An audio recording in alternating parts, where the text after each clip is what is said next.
Macmillan Audio presents The Wedding Gift by Marlen Suyapa Bodden. Read by Jenna, Lamia, and January Lavoy.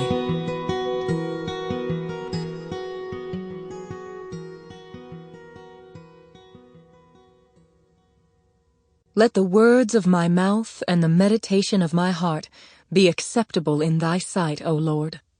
Psalm 19, verse 14. Prologue. Sarah Campbell. It is daytime, but the path is dark. The stench of decomposing vegetation mingles with the scent of ripe muscadine grapes.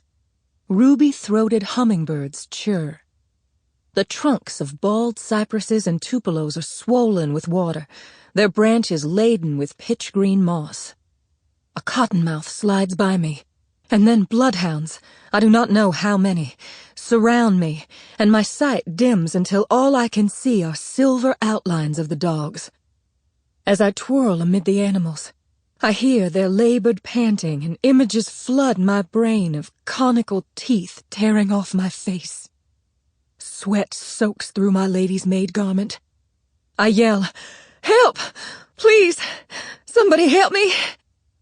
No one answers.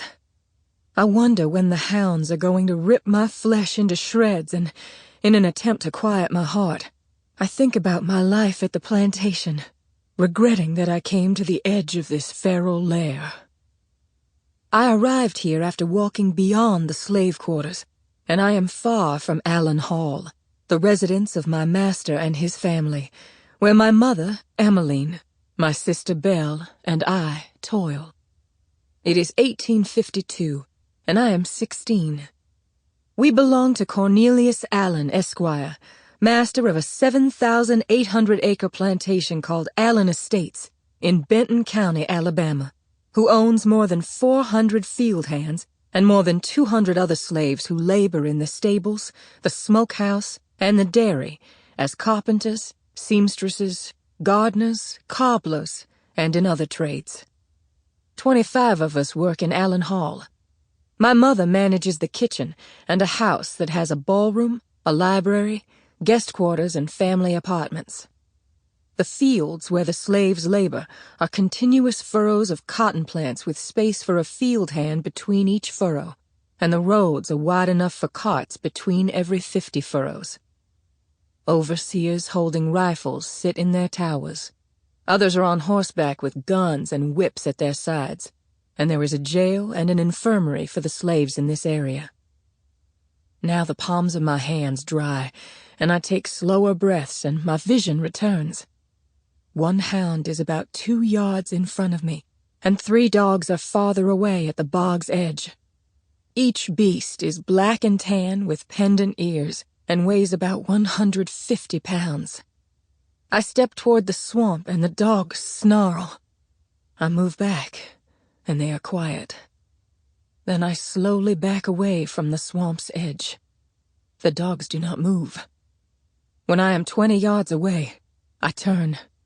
I run and I run, even though I do not hear the hounds chasing me.